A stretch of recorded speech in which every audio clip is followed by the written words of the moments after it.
তো হাসিনকে যদি মারা যায় উত্তম, তো জেলখানাতে বহু চেষ্টা করছে ভাই, তো সরকার গুম করে কেমনে?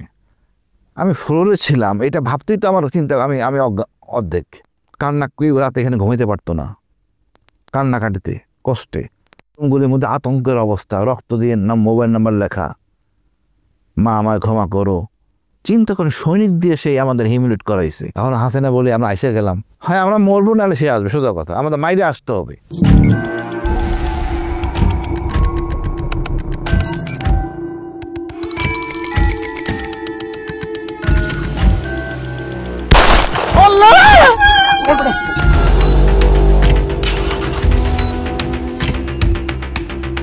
তার মানে কি ক্ষোভটা কি শুধু আপনি ওই যখন এর সাথে কাজ করতে চাননি এটা কি বড় ক্ষোভ ছিল, নাকি আপনার সামাজিক মাধ্যমে কোনো লেখালেখি? অবশ্যই অবশ্যই অবশ্যই ওগুলি লেখালেখিতে ছিলই, লেখালেখি ছিল, লেখালেখি বা মানে অ্যান্টি ইন্ডিয়ান লেখালেখি, যেমন যে কোনো চুক্তি থেকে শুরু করে সব কিছু নিয়ে আমরা। তখন কি সার্ভিসে ছিলেন? না, আমি তো প্রথমবার তো আমরা কথা বলতাম মিলিটারি অফিসারদের সাথে, এটা প্রচার হয়ে যেত, জানাজানি হয়ে যেত, বিশেষ করে কি হচ্ছে না হচ্ছে, তখন আমলি সরকার চলে আসে। এটা আসলে তো মানুষের বিবেকে লাগার কথা। খালেদা জিয়া তো আমাদের বাইরের কেউ না, সেনাবাহিনীরই বউ, ভাবি, সেনাপ্রধানের ভাবি, সেক্টর কমান্ডার ভাবি, ঘোষণা দিয়েছেন তার স্বামী, অনেক গুণগত মানের একজন শহীদের স্ত্রী, তার সাথে এই ধরনের কার্যক্রম যায় না। 57 জন অফিসার মারা গেছে, তো সবাই আমার পরিচিত, রক্তক্ষরণ আমার অনেক বেশি। লজ্জা হলো আমার সেনাপ্রধান দাঁড়িয়েছিলেন, কোনো কথা বলেন নাই, উনি উপদেশ পরামর্শ নিচ্ছেন হাসিনার সাথে, সেই হলো মূল খুনি। এই দহন আমাদের এখনো করে, এই রক্তক্ষরণ আমাদের এখনো হয়। ওই সময় তো শেখ হাসিনাও সেনা কর্মকর্তাদের যারা ছিলেন ওই মিটিংয়ে, তাদের মাধ্যমে যতদূর জানা যায় তিনিও অপমানিত হয়েছিলেন বা বুঝতে সেনা কর্ম। ওনার তো অপমান বোধ নাই, উনি তো একটা কুলাঙ্গার একটা ফ্যাসিস্ট, ওনার তো ওই জিনিস নাই। একটা হাসিনার আমি তো ওটা চরিত্র থাকে, ন্যূনতম চরিত্র, সেই চরিত্রের মধ্যে পড়ে না। আপনার দেখছেন 15 বছরে তার চরিত্র ঘটনা, উনি ওইটা করছেন বিদেশি প্রেসক্রিপশানে, ভারতের প্রেসক্রিপশানে, সেনাবাহিনীর মেরুদণ্ড ভেঙে দেওয়ার জন্য। ওনারা সেনাবাহিনীকে ঘৃণা করতেন। কি সেই ওই 75-এর পর থেকে? 75 তো ভাই খালি খালি হয় নাই, 75 তো বাধ্য হয়েছে, ওই ক্ষোভ না, ডিএনএর মধ্যেই সমস্যা, ডিএনএর মধ্যে খুন রাহাজারি সব এই ডিএনএর মধ্যে, এবং আওয়ামী লীগের মধ্যে এইটা। আর 75 কি খালি খালি হয়েছে? 75 কি কাউকে আপনি অস্বীকার করতে পারবেন? এটা শ্রেষ্ঠ সন্তান, ওরা না হলে আজকে আমি জায়গায় আসতে পারতাম। এরা কি করেন এই 75-এ? মুক্তিযোদ্ধাদের হত্যা করছে, প্রায় 30,000 মুক্তিযোদ্ধাকে হত্যা করা হয়েছে। সেনাবাহিনী যদি না থাকে তার জন্য তাই চুক্তি করছে। কি করেন তারা 75-এ? মিথ্যা বয়ান করে আমাদের মুক্তিযোদ্ধাকে ধূলিসাৎ করছে, একদম মিথ্যা বয়ান। যেটি বলছিলেন যে ভারতের প্রেসক্রিপশন, সেই ক্ষেত্রে মানে ভারতের উদ্দেশ্য কি ছিল? মানে বাংলাদেশের সেনাবাহিনী নিয়ে ভারতের কোনো ভয় ছিল? ভাই আমাদের সেনাবাহিনী কিন্তু খুব শক্তিশালী সেনাবাহিনী, আপনি মনে করবেন না আমার অস্ত্র কম বেশি, তা না, কত হলো মনোবল, সাহস। আমরা এক জাতির এক দেশ, যার 99% লোক হইলাম গিয়ে আমরা বাঙালি, 1% যা আছে তারাও আমাদের মতো সাহসী এবং গর্বের ট্রাইবাল। সুতরাং এটা বিশাল একটা ব্যাপার। আমার সীমান্তে যারা, এই সীমান্তে আমাদের সীমান্তে কারা যুদ্ধ করতে আসবে? বাঙালিতে যুদ্ধ করবেন আমার সাথে, পশ্চিমবঙ্গের অন্তত রেজিমেন্টই নেই বাঙালি, তার জগৎ থেকেই মারাঠা পাঠান এইসব নিয়ে আসবে, তারা আমাদের সাথে কি যুদ্ধ করবে? আমাদের কাছে মাইর খাবে, আমার কৃষক জনতা, আম জনতা সবাই যুদ্ধ করবে। সুতরাং বিশাল একটা শক্তি আমরা, ইভেন পাকিস্তানের চেয়েও আমরা শক্তিশালী। তার মানে হচ্ছে যে মানে সেনাবাহিনীকে দুর্বল করতে পারলে ভারতের আসলে কি উদ্দেশ্য আছিল? ভাই ভারতের বড় সমস্যা হলো 7 সিস্টার, এইটাকে ইনটেক রাখার জন্য বাংলাদেশ তার দরকার, বাংলাদেশের নিয়ন্ত্রণ তার দরকার, বাংলাদেশের পোর্ট তার দরকার।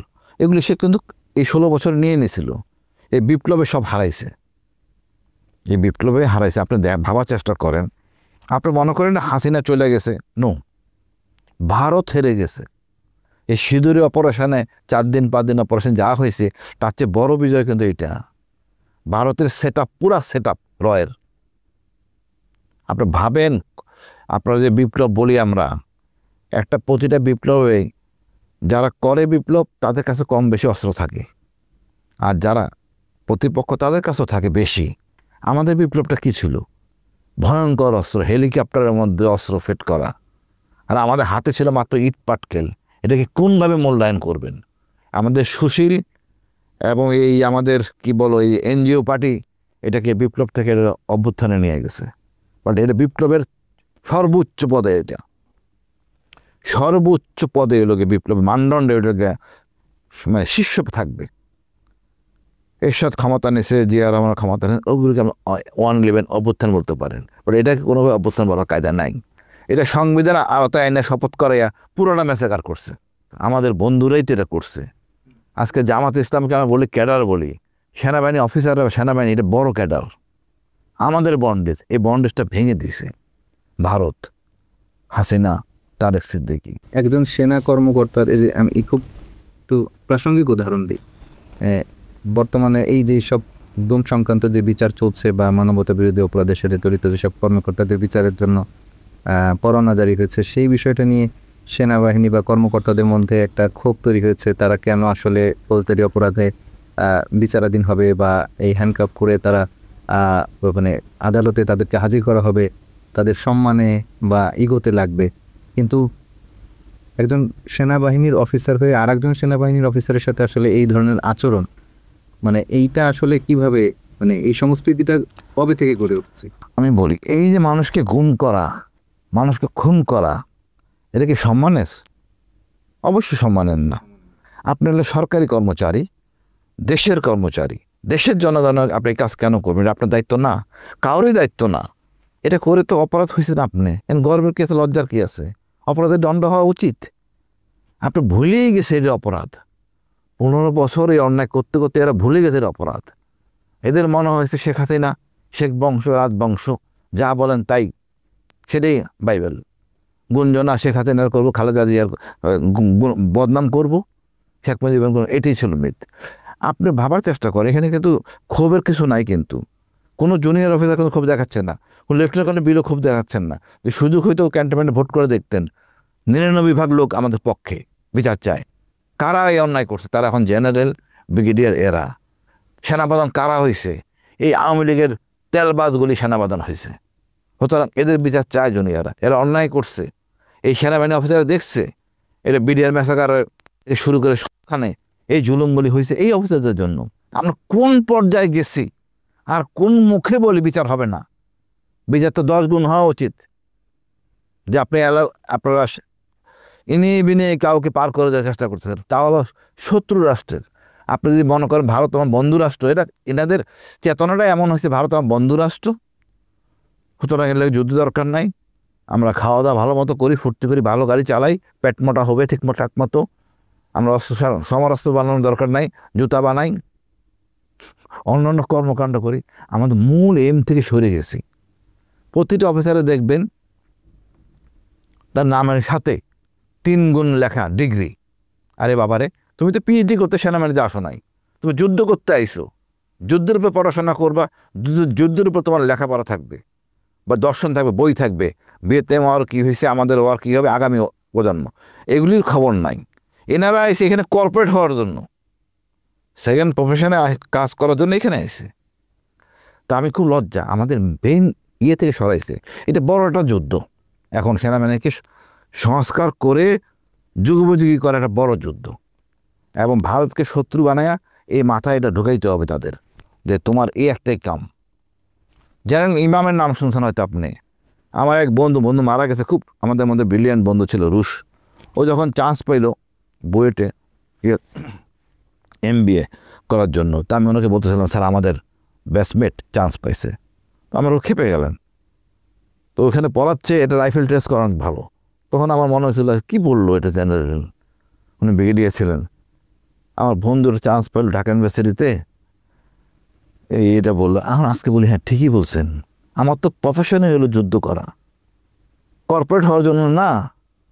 যদি কেউ কর্পোরেট হয়, রিটায়ারমেন্টে 5 বছর আগে কাজ করবে, তার প্রমোশন হবে না, তাকে আমরা শিক্ষিত করে দিই। বাট নো ওয়ে, আপনি জেনারেল হবেন আবার পিএইচডি লাগাবেন, এটার অবকাশ নাই। আপনাকে এই সাবজেক্ট, এই পেশার মধ্যেই থাকতে হবে। তুমি কীভাবে মাপ চাও? তুমি নিজ দেশের জনগণকে তুমি মারছো, খনি সন্ত্রাসী মারতাম ভিন্ন কথা ছিল, তাও তোমার দায়িত্ব না। তুমি কাদেরকে মারছো? দাঁড়িয়ালা হাফেজ টাফেজ দেখছো জঙ্গি, যা ইন্ডিয়া বোঝাই তুমি করছো, তোমার কি মরণ হবে না? আল্লাহর কাছে বিচার হবে না? এখানে তো অনেককে বিচার করা যাবে না। আইসিটি এমন একটা আইন যে মানে প্রচণ্ড সাক্ষী না পাইলে, কারণ এটা তো সংবিধান মোতাবেক। গুম কি সংবিধান মোতাবেক হয়েছিল? কোনো সাক্ষী রাখা হয় নাই। এই যে বললেন গুম কমিশনে ভেজাল, কারণ এটাই তৎকালীন প্রেসিডেন্ট জিল্লুর রহমান নিয়ে গেছিলেন। উনি ওপেন ফোরামে বলছেন, ভালো সেন্সে আর কি, বাট হয়ে গেছে নেগেটিভ সেন্স। ওখানে বলছেন যে এই কথাটা, উনি জিল্লুর রহমান সাহেব গেছেন, উনি ছিলেন আর্টিলারি অফিসার। উনি শেখ মুজিবুর রহমান বলছেন, স্যার আমি তো আর্টিলারি অফিসার, আমার ইউনিট করাচি, তো বাংলাদেশের যারা আছে পদাতিক ইউনিট, তা আমি এখন কী করবো, দেশের অবস্থা ভালো না।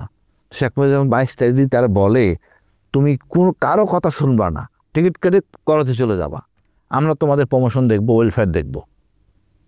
22শে মার্চ কী এমন হলো 25শে মাসের মধ্যে উনি স্বাধীনতা ঘোষণা দিয়েছেন, আমি জানি না। এটা হাস্যকর, চরম হাস্যকর। এখন ন্যায় বিচারের জন্য অপেক্ষা করতেছি, বাট বিচারের যে অবস্থা, সাংবিধানিক বিচার হচ্ছে, দেখা যাক কী হয় বিচার। আমি আশাবাদী তাদের ভাইরা ভালো কাজ করতেছেন, চিফ প্রসিকিউটর। তো বাংলাদেশের সূর্য সন্তান তো অনেক আছে, একজন হলো সুখরঞ্জন বালি, তাকে রাষ্ট্রীয় শ্রেষ্ঠ পুরস্কার দেওয়া উচিত। তাকে না দিলে বাকিরা সাহসী হবে না, জনগণকে জেগে উঠতে হবে। আমরা এই 5 তারিখের মাধ্যমে আমাদের আসল পরিচয় ভারত দেখছে। ভারতকে আর ফিরে আসার কোনো স্কোপ নাই, ইনিয়ে বিনিয়ে যে যাই বলুক, কোনো স্কোপ নাই।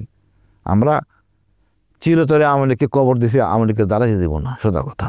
বিচারের কথা বলছিলেন, আপনার গুম কমিশন নিয়ে একটি সময় একটু কিছুদিন আগে সম্ভবত ফেসবুকে স্ট্যাটাস দিয়েছিলেন, মানে এই বিচারের অসহযোগিতার ব্যাপারে, যেহেতু আপনি গুমের শিকার একজন সদস্য। সেক্ষেত্রে মানে আপনার এই বর্তমান যে বিচার প্রক্রিয়া, গুম কমিশনের কার্যক্রম নিয়ে কি আপনি সন্তুষ্ট, বা কার্য প্রক্রিয়াটা কি সঠিকভাবে এগোচ্ছে? না, গুম দেখেন, আমাদের এমন একটা দেশ, যে দেশে মিথ্যা সাক্ষী পাওয়া যায় আদালতে, রেডিমেড সাক্ষী পাওয়া যায়। পৃথিবীর অন্য কোনো দেশে আছে কিনা আমি জানি না। এই দেশে তো ফৌজদারি কার্যবিধি বা এই আইসিটি চলা ভেরি ডিফিকাল্ট। আমি জানি, মনে করেন আদালতে যাদেরকে আইসিটি তাদের বাইরে যারা জিজ্ঞেস করছে, কেউ স্বীকার করে নাই। বাইরে কমান্ড রেসপন্সিবিলিটি পানিশমেন্ট দেওয়া হচ্ছে, তারা সবাই জড়িত, মুখ খুলতেছে না। বিকজ ক্যান্টনমেন্টে বসেই ওরা পরিকল্পনা করে আইসে, কিছু বলবো না, কারণ আইসিটিতে মারধর করা দেয় না। তা আমার বাঙালি মারধর না করলে আবার কিছু বলে না, বুঝতে পারছেন? এটির বাস্তবতা। আবার গুম কমিশন একই অবস্থা, তারা অনেক চেষ্টা করছে, কোনো তথ্য পাচ্ছে না, তো হতাশ হওয়ার কথা। তারা আবার আমাদের জিজ্ঞেস করে, আপনার সাক্ষী কে? আমার না হয় জিডি আছে, অনেক লোকের তো জিডি নাই, তো সে গুম হয় নাই। তো এই জিনিসটা তাদের মধ্যে নাই। অনেক লোক গুম করে ছেড়ে দিয়েছে, কিন্তু একটা মামলা দিয়ে দিয়েছে। ওই মামলাটা ওখানে ধরলে, কিন্তু আয়োকে ধরলেই কে মামলাটা তোমাদের বের করা সম্ভব। অনেক সময় সাপেক্ষ, বাট কষ্ট করতে হবে, সত্য উদ্ঘাটনের জন্য কষ্ট করতে হবে। তারপর দিন শেষে বললো, ভাই অনেক লোক মারা গেছে, সেদিকে হিসাব করা হচ্ছিল, প্রায় 10,000 লোক, 10,000 লোক মারা গেছে, যে কোনো ফর্মে হোক, হাসিনা কর্তৃক। এর মধ্যে তো বেঁচে আছি। আপনার বিরুদ্ধে 10টি আইসিটি অ্যাক্টে মামলা। দেখেন, আমি একমাত্র ব্যক্তি, মনে করেন বেরিয়ে যাওয়ার পর ওদের সাথে কথা ছিল 6 মাসের মধ্যে আমার পেনশন দিয়ে দেবে। তারাও স্বীকার করতে, স্যার অন্যভাবে করা হয়েছে। 6 মাস যখন পারা যায়, তখন আমি আমার মিসেস যেন আজিজকে SMS দেয়, তো যেন আজিজ SMS উত্তর লেখে, একটা করতে অনেক বেগ পেতে হয়েছে। তো যেন আজিজ আমার 2 ব্যাচ সিনিয়র, মানে 1 বছরের সিনিয়র, চিনে জানায়, ভালো সম্পর্ক। একটা করতে অনেক বেগ পেতে হয়েছে, অর্থাৎ আমার গুম থেকে বের করতে অনেক বেগ পেতে হয়েছে। অর্থাৎ উনি জানতেন আমি গুম, এটাও অপরাধ, তা আমি কাগজটা দিয়ে রেখে আইসিটিতে। অর্থাৎ হাসিনা এত ফ্যাসিস্ট ছিল, কেউ কোনো সেনাপ্রধান জেনারেল তার কাছে যে কোনো আবদার করে সেই স্কোপ রাখে নাই। এই দোষটা আমাদের জেনারেলদের। এই পর্যায়ে নিচে জেনারেল মনির আহমেদ, জেনারেল মবিন, না আমরা আমাদের মতো ক্যান্টনমেন্টে বেড়ে থাকবো, আমাদের টানটানি করে করবো। টানটানি করার তো কথা না। কিছু লোভী জেনারেল আমাদেরকে নষ্ট করছে, এই লোভী জেনারেলের বিচার হওয়া উচিত। দেখেন, 5 জন ডিজিএফের মধ্যে 4 জনই ডিজিএফ ইন্ডিয়াতে, তা আমার কী নিরাপত্তা রইল বলেন? সব তো শেষ। আমাদের নতুন করে নিরাপত্তা ভাবতে হবে। আমাদের গোয়েন্দা থেকে শুরু করে সব কিছু রিফর্ম করতে হবে। এই সময়ের মধ্যেও তারা যে এই যে পড়ানোর সুযোগ পেল বা সুযোগ করে দেওয়া হলো কি আসলে নাকি? অবশ্যই করে দেওয়া হলো। জেনারেল কি আমার মেজর সাহেবের মতো যেখানে সেখানে ঘোরাফেরা করতে পারে? অবশ্যই না। আর আমার আসে যে অবস্থা, যেখানে সেখানে ঘোরার স্কোপ নাই, অবশ্যই করে দেওয়া হয়েছে। এটা এখনো আসলে বলাই থেকে আমরা বেরোই। দেখেন, একটা বিপ্লবের পরে পূর্ববর্তী সরকার কোনো কিছুই থাকে না। আমাদের তিন বাহিনীর প্রধান রয়ে গেছেন এখানে। আপনি ভাবেন খালি আইজিপি প্রিজন কিন্তু 164 করছে। এখন বিতর্ক উঠছে কে কোথায় থাকবে কে থাকবে না এই নিয়ে কথা উঠতেছে, তাই না? কেন এমপি মন্ত্রী হাইকোর্টের বিচারক, ইলেকশন কমিশনের জেলে আছেন না? ওনারা মানবতা অপরাধ তো সরাসরি আবেদনে গুলিও করেন নাই, এনারা তো গুলি করছেন নিজে মানবতা জড়িত, ফিজিক্যালি জড়িত। কী কারণে উনি বিশেষ সুবিধা পাবে? এমন তো বৈষম্য করা যাবে না। মানে বড়দের নিয়ে কথা বলে বিতর্কিত আছে। জেনারেলে যে তা সব জেনারেল না ভাই, অল্প কিছু লোক দুষ্টচরিত্র লোক হাউ কাউ করতেছে। বাকি দিনের ভিতরে যে খুঁজ নেন আত্মীয় স্বজনের মাধ্যমে তারা খুশি, এই বদমাস লোকগুলি অ্যাটলিস্ট আইডেন্টিফাই হয়েছে। আপনি কি করছেন এক্সাম্পল দেখেন। আপনার আদেশে রেদওয়ান ফায়ার করছে, রেদওয়ান এতদিন কথা বলতে পারে নাই। রেদওয়ানের ডিজি বিডিআর, সে কিন্তু ওর কোনো গুলি করতে বলে নাই, কাগজ কলম যা লেখা আছে তাই। কিন্তু মাঝখানে এমএসপিএম অতি উৎসাহী যে ভদ্রলোকটা পড়াই গেলেন, মানে আমি জানোয়ার বলবো, ভদ্রলোক বলবো না, জেনারেল বলবো না, এটা জানোয়ার। ওই ভয় থাকে না বলে যে জেলে পাঠায়, এই ভয় থেকে বেরিয়ে আসতে হবে। চেইন অফ কমান্ডের তো একটা ব্যাপার থাকে, শিক্ষাটা এমন কি দেওয়া হয় যে ঊর্ধ্বতন কর্মকর্তা বা সিনিয়র অফিসার যেটি বলবে সেটি তো আসলে মানতে পারবে। আমরা মানতে বাধ্য, কিন্তু অনিয়ম মানতে বাধ্য না, আনলফুল অর্ডার মানতে বাধ্য না। এটা প্র্যাকটিস করি নাই। সেক্ষেত্রে যদি আপনি না মানেন তারপরে আপনাকে টেকনিক্যালি প্রেশার দেওয়া হয় না? হয়তো আমার চাকরি যাবে, ওই চাকরি যাবে ভয়ে তো আমরা অন্যায় করে ফাঁসিতে ঝুলব না। এখন যে বিচারটা হচ্ছে, এরপরে মনে হয় আর কেউ সেনাবাহিনীকে ব্যবহার করবে না। সেনাবাহিনী উচিত হবে না ওই রাজনীতিবিদের কাছে দিয়ে তোষামতি করা। রাজনীতিবিদের বাটপার সেনাবাহিনী চিনতে পারছে, আমাদের জেনারেলদের বাটপার কিছু তাও চিনতে পারছে। তা আমি মনে করি যাদের সাথে জড়িত আছে, যারা ডাইরেক্টলি ইনডাইরেক্টলি, সবাইকে পদত্যাগ করে দেওয়া উচিত, আর্মিতে বের করে দেওয়া উচিত। তাহলে আর্মি কুলুষিত হবে। এরা তো মনে করেন নিজে অফিসাররা নষ্ট হয় নাই, তো আমাদের সৈনিকদের নষ্ট করছে। যে সৈনিক আমার গায়ে হাত দিছে ও তো গল্প করে বেড়াবে সেনাবাহিনীর মধ্যে। কতটা ড্যামেজ করছে আমাদের আপনি ভাবতে পারবেন না। শেখ হাসিনা এই জিনিসটা যদি ধারণ না করেন, আজকে যারা হয়েছে মানে আগে অনুশোচনা বোধ, অপরাধ করতে অনুশোচনা হোক, অনুতপ্ত হন এবং বলেন হাসিনার জন্য আমরা এটা হয়েছি, ভারতের জন্য এটা হয়েছি, এটা তো বলতেছে না। কথা হলো আমাদের মানে মেরুদণ্ড নাই, বাঙালি জাতি তো জিহুদু করে করে আজকে এই অবস্থা হয়েছে। আমার মধ্যে যেটা চেতনা আছে, স্পিড আছে, এই জিনিসটা নাই, মানে ভুলে যাই। এখন শিক্ষা হবে। তারপরেও যদি মানে সেনাবাহিনী জেনারেলরা বিনে ডাইন বাম কথাবার্তা বলতেছে, কী বুঝতে চাইছে জানি না, বাট শেখ হাসিনা বিচার হবে, লোকজনের বিচার হবে। এই দেশ তার কোনোদিন আসতে পারবে না, কোনোদিন আমাদের আসতে দেব না। এই স্বাধীনতায় তার ভূমিকা শূন্য। এবং ওনাদের নেতা তাজউদ্দিন সাহেবেরা ভারতে গেছেন, ওনারা তো ঘোষণা দেন নাই, জিয়া রহমান ঘোষণা দেন ভিন্ন, বাট ওনারা তো ঘোষণা দিতে পারতেন, দেন নাই তো। উল্টে তারা কী করলেন, একটা 7 দফা চুক্তি করলেন, পরদিনাতর চুক্তি। এটাই আওয়ামী লীগ। আর এই বেকুব আর্মি যুদ্ধ করতে মাঠে বসে। দেশ স্বাধীন হওয়ার পরে প্রথমে কী করলো, এই বেটা জিয়া রহমান ঘোষণা দিয়েছে, আমার কাজটা সে করে ফেলছে, কৃতিত্ব নিয়ে নিছে, এ মাইনাস। শফিউল্লাহ কিছু করে নাই, শফিউল্লাহ সেনাপ্রধান বলেন, স্বজনপ্রীতির নমুনা। প্রথম 3 বছর যাওয়ার পর দ্বিতীয়বারের জন্য আবার শফিউল্লাহ সেনাপ্রধান, জিয়া রহমান আসে না। এটাই আওয়ামী লীগ। মানে অন্যায় করলে তো বিচার আছে, আইন আছে, কিন্তু মানুষকে হত্যার এই প্রক্রিয়াটা বেছে নেওয়ার আসলে উদ্দেশ্যটা নেই। আচ্ছা, থেকে আতঙ্ক যে আমার বাসায় কোন এত বন্ধু বান্ধব, এখন এত বন্ধু বাকবাকুম করে, ভাই এতদিন কেউ করে নাই, ভয়ে আতঙ্কে। এটা যে আমার কম ভালোবাসে তা না, আতঙ্কে তারা আসে নাই কাছে। আত্মীয় স্বজন এড়াই চলতো, কোন ভেজালের মধ্যে যায় পড়ি। আমার মাও বিশ্বাস করতে কোনো জ্ঞানদাম আমার পোলা করছে অবশ্যই, আসলে তাই। ভারতের বিরুদ্ধে কথা বলে আপনার জ্ঞানদাম 12টি মন্ডর কথা বলে, তো এইগুলো কি এখনো চলমান? আমি এটা খোঁজই করি না, বিশ্বাস করেন, আমি এটা খোঁজও করি না, যা পারলে কর গিয়া। এটা কি সেনাবাহিনীর পক্ষ থেকে দেওয়া হয়েছিল? ডিজিএফআইয়ের পক্ষ থেকে দিয়েছে। বললাম না, ডিজিএফআই যেখানে যেখানে ছিল তারা এটা করছে কাজটা। তাহলে আমার নামে মামলা যাবে কেন? আমি তার কী ক্ষতি করছি? আমি আয়নাঘরটা ফাঁস করে দিয়েছি, আর্মি স্যার ওখানে দেখছি। ওদের ছিল না তাড়াতাড়ি ম্যানেজ করা আয়নাঘরটা, সবাইকে ছেড়ে দাও টেরে দাও, পিটপাট করা। আর মাথায় এরকম মানে যেমন মানুষে আল্লাহ একসময় করে না, চোখ কান বন্ধ করে ইয়ে করে দেয়, সিলগালা মেরে দেয়, এই অবস্থা হয়েছে। হেডাবের মাত্রা এমন গেছে, অ্যাবভ অল তারা দেখেন অস্ত্র ইট পাটকেলের মাধ্যমেই পরাজয় বহন করছে। সম্ভব? আমাদের নবী আলাইসাল্লাম, ওই যে দাউদ আলাইসালামের আগে যিনি একটা পাথর মেরে রাজাকে মেরে ফেলছেন, ঠিক আমাদের এটা কিন্তু ওর চেয়ে কোনো অংশ কম না, কম। বাট চিন্তা করেন, বাট দুঃখ লাগে কি এই আহত ছেলেদেরকে আমরা সম্মান চিকিৎসা ঠিকমতো দিতে পারি নাই। এগুলি বলে দিতে হবে।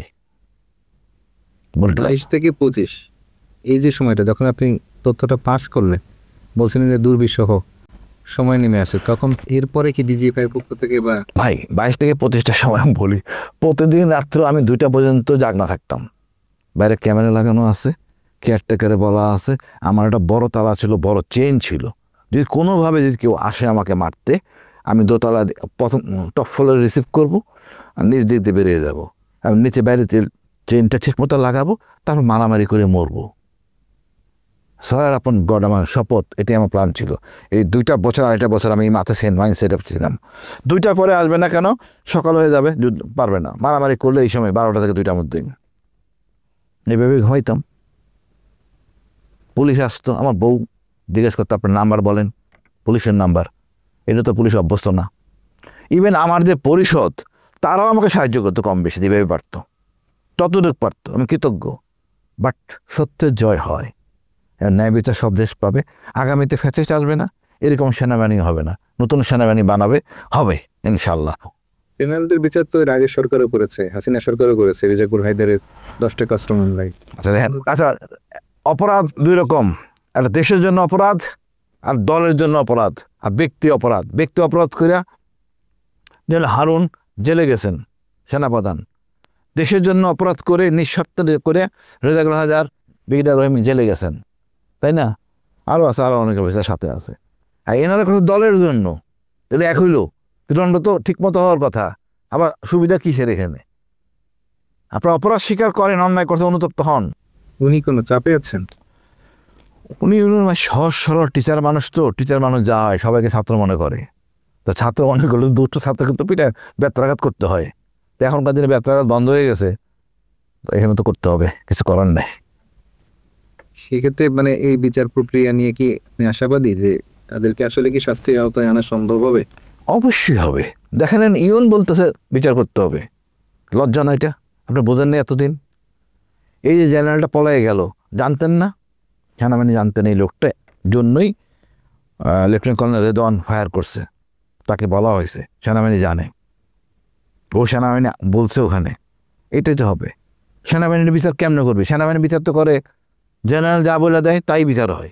সিজিএস বা যারা আছে অর্ডার দিছে তারা দোষী, তাদের কারণ তারা কেন প্রতিবাদ করেনি? হবে এই কালচারটা সৃষ্টি করতে হবে।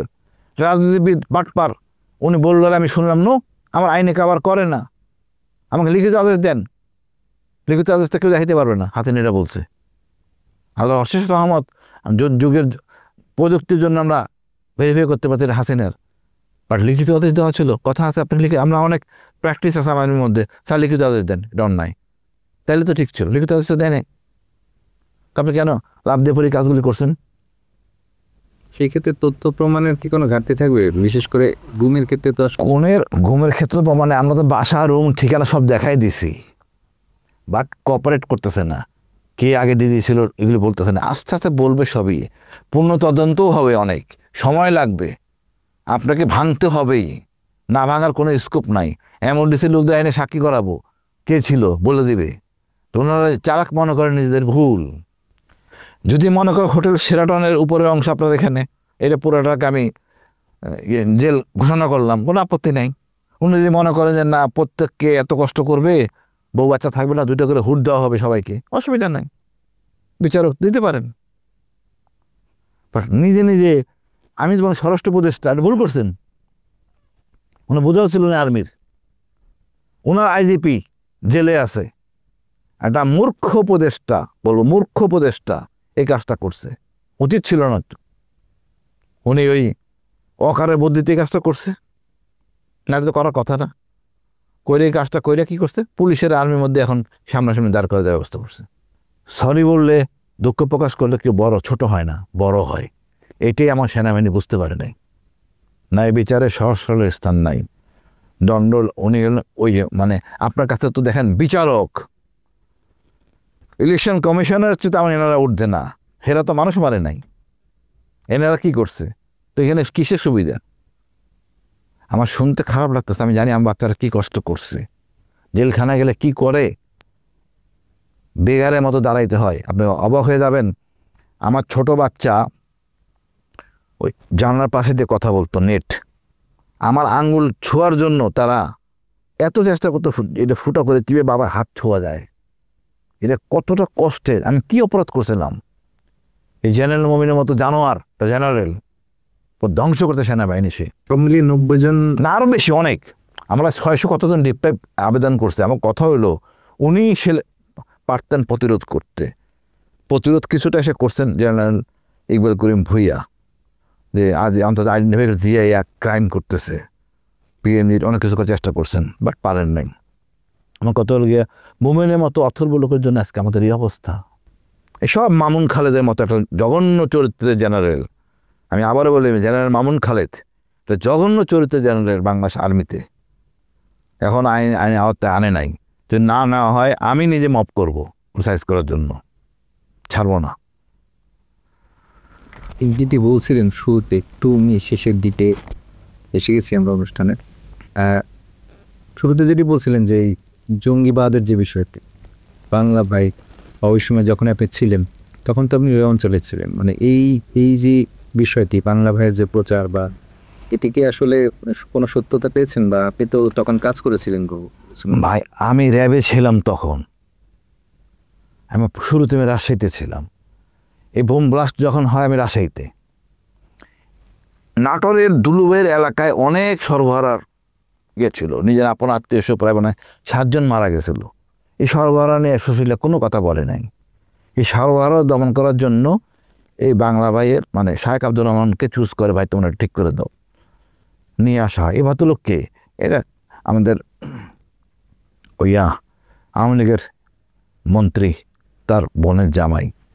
এই ভদ্রলোক মক্কা শরীফে পড়াশোনা করছেন, মদিনায় পড়াশোনা করছেন, ওই দর্শনে বিশ্বাসী। তো ওনারা রাতেবেলা ডিউটি করতেন, লোকজন ঝুলাইয়া মারছেন, বেশ প্রচার পাইছে, হ্যাঁ সরবরাহ পলাইয়া গেছে। এই জিনিস থেকে লুফে নিছে ভারত। ভারত তাদেরকে পর্যাপ্ত এক্সক্লুসিভ দিয়ে মাইন্ড সেট আপ করছে, তোমরা আন্দোলন করি ক্ষমতা পাবা। সময়টা বিএনপি। তো বিএনপির সময় যদি কোনো উচ্ছৃঙ্খল কিছু হয়, দোষটা সরকারের। তো তাই হয়েছে। অনেক বোম ফুটছে 64 ডিস্ট্রিক্টে, 64 ডিস্ট্রিক্টে বোম ফুটছে।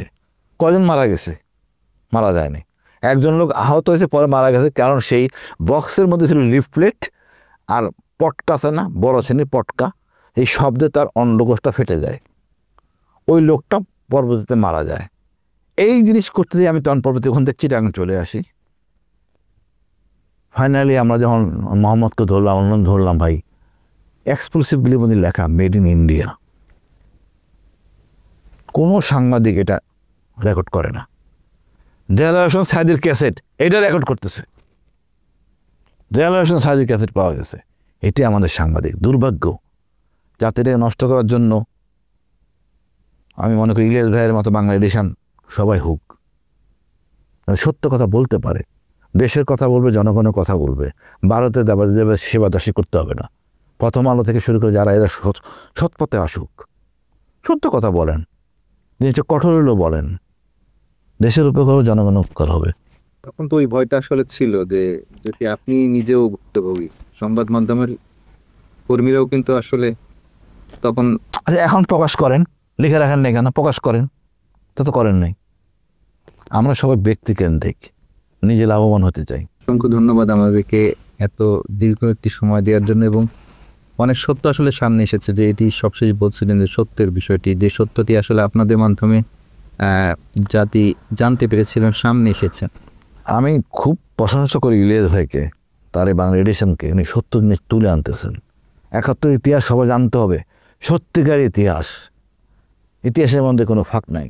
যে লোকটা আমার জন্য জীবন দিছে এই স্বাধীনতার জন্য, তার নাম আমি জানি না, সংখ্যা আমি জানি না। এটা খুবই জরুরি। আমরা এখনও মেজর জলিলকে বীরোত্তম খেতাব দিতে পারি নাই। লজ্জা না আমাদের জাতি হিসাবে? আমাদের গর্বের জায়গা হলো এই ফারুক, ডালিম, শাহরিয়ার, তাদের কেন ফিরে আনা হবে না? এই সুবিধাই তো আমাদের রাজনীতিতে নিচ্ছে। তাদের বলা উচিত এদের দরকার, এরা আমাদের সূর্য সন্তান। আমার দেশের সূর্য সন্তান হলো ৭৫-এর বিপ্লবীরা, আমাদের প্রবাসী বন্ধুরা যারা নিজের বাপ মা টাকা পয়সা খরচ করে বউ বাচ্চা রেখে বিদেশ থেকে টাকা পাঠায়। আর রূপসন্ন হলো আমাদের আর্মের শ্রমিকরা, এদেরকে আমরা সম্মান করি, বিশেষ মর্যাদা দেই। ধন্যবাদ আপনাকে। আপনাকে অশেষ ধন্যবাদ। মন খোলা কথা বলতে পারছি, কারণ অন্য জায়গায় বলতে পারি না। দর্শক, আপনারা এত সময় আমাদের সাথে সাথে ছিলেন, আপনারা এত সময় শুনছিলেন ফ্যাসিস্ট হাসিনার সময় দীর্ঘদিন 2 দফা তিনি আসলে গুমের শিকার করেছিলেন কর্নেল হাসিনুর। তিনি তার গুম জীবনের কথা আমাদেরকে শুনিয়েছেন, সেখানে তার যে দুর্বিষহ সময় তিনি পার করেছেন সেটি বলেছেন। একই সাথে তার যেসব সহযোগী ছিলেন সেই সময় তার গুমের শিকার হয়ে, তাদের কথাও তিনি বলেছেন, এবং তাদের দুঃখ কষ্ট, তার নিজের পরিবারের দুঃখ কষ্ট এবং দুর্বিষহ সময় যে পার করেছেন সেটি তিনি বলেছেন। একই সাথে তিনি প্রত্যাশা করছেন যে এখন যে বিচার প্রক্রিয়াটি শুরু হয়েছে তার মাধ্যমে আসলে এই সংস্কৃতি শেষ হবে এবং আমাদের সেনাবাহিনী এবং দেশপ্রেমিক সেনাবাহিনী হিসেবে গড়ে উঠবে, সেটি তিনি প্রত্যাশা করছেন। আপনাদের সবাইকে ধন্যবাদ আমাদের সাথে থাকার জন্য। নিশ্চয়ই আমরা আগামীতে নতুন কোনো গল্প নিয়ে, গুম জীবনের নতুন কোনো গল্প নিয়ে আপনাদের সামনে হাজির হব। ততক্ষণ আমাদের কাছে থাকবেন। ধন্যবাদ সবাইকে। বাংলা এডিশনের সাথেই থাকুন।